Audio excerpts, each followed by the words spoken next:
That person who explodes over small things is never reacting to what just happened. They are reacting to everything that happened before. Anger is never a primary emotion. It is always protecting something far more vulnerable hidden underneath it.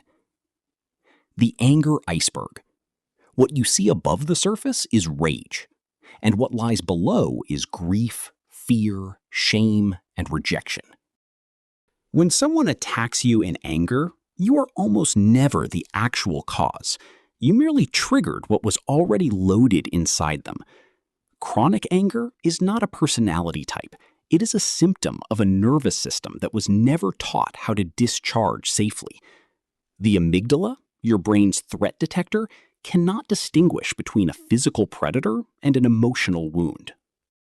When the amygdala fires, it shuts down the prefrontal cortex. The rational brain goes completely offline in 0.07 seconds.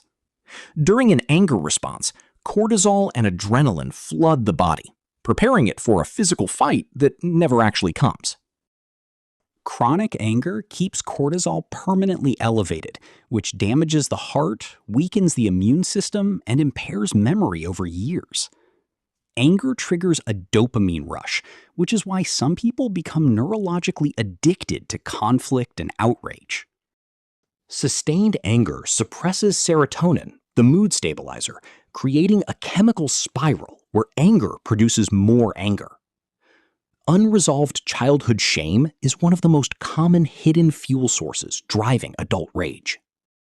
When a person feels powerless, anger becomes the one emotion that delivers an immediate sense of strength and control. Narcissistic rage ignites specifically when the narcissist's fragile self-image is threatened, not when they are genuinely wronged. Displacement is when anger toward one person gets redirected to a safer, less threatening target, often someone who had nothing to do with it. Passive-aggressive behavior is suppressed anger that cannot be expressed directly. It leaks out through sarcasm, deliberate delays, and subtle sabotage. Rumination means replaying an angry memory repeatedly. Each mental replay triggers the same cortisol and adrenaline response as the original event. Children raised around chronic anger develop hypersensitive amygdalas. Their threat alarm runs at a higher baseline than average for the rest of their lives. The most important distinction: anger is information. It signals that a boundary was crossed or a need was unmet. Healthy anger is expressed proportionally and then released. It communicates without attacking and ends without poisoning the relationship. You cannot win an argument with someone in an amygdala hijack. Logic is physically inaccessible when the rational brain is offline. The single worst response to someone's anger is matching their energy. It validates aggression and accelerates the conflict to a higher level. Lower your voice when they raise theirs. Neuroscience confirms this de-escalates faster than anything else. Validation is not agreement. I see you're upset costs nothing and disarms anger immediately. Never say calm down. It triggers shame, which makes the anger immediately worse. A genuine question shifts their brain from emotional to cognitive mode. Ask what would help them. The gray rock method means becoming emotionally flat and unreactive, boring enough to deny the reaction they need. Manipulation needs emotional reaction as fuel. Remove your reaction and the behavior cannot sustain itself. A 20-minute walk metabolizes anger hormones and restores your rational brain. Movement is chemistry. A boundary with an angry person protects your nervous system. It is not about controlling them. The physiological sigh, double inhale, long exhale, is the fastest manual way to activate calm. Waiting 6 seconds before responding gives the amygdala time to partially subside. Pause is power. Naming your emotion out loud reduces its intensity by 50%. Neuroscience calls this affect labeling. Reinterpreting a triggering event consciously reduces amygdala activation. This is cognitive reappraisal. A richer emotional vocabulary means better anger regulation. Precise words reduce undifferentiated rage. Somatic therapy processes chronic anger through body sensations rather than talking about the story. Empathy toward an angry person means understanding their pain without absorbing their anger into you. You are not responsible for regulating another adult's emotions. Support is possible. Carrying is not. Extended exposure to chronic anger rewires your brain toward hypervigilance. Neuroscience confirms this. Anger spreads automatically through mirror neurons. This is emotional contagion, not a choice.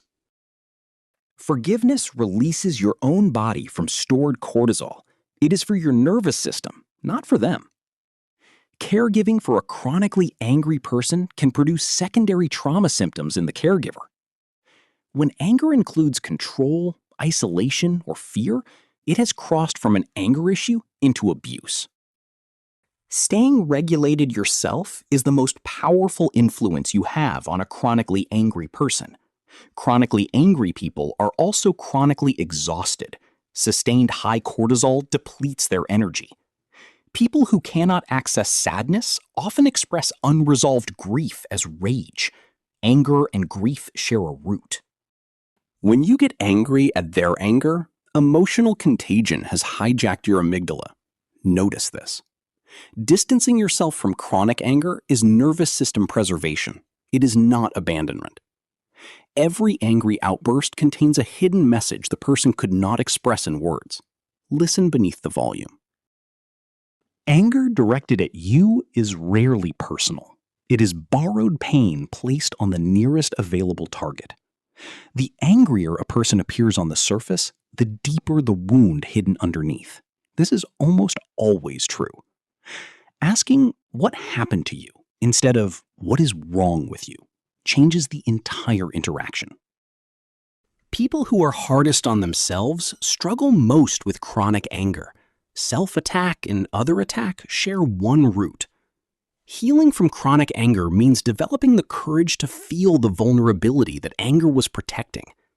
Silencing anger without addressing underlying pain is like removing a smoke alarm battery. The fire keeps burning. The most useful question for an angry person is not, why am I angry, but what am I afraid of losing? Understanding anger psychology makes you more effective. You stop being surprised by behavior that now makes sense. Compassion for an angry person means recognizing their wound without becoming their next target. Understanding the psychology of angry people means choosing your response with wisdom instead of reaction.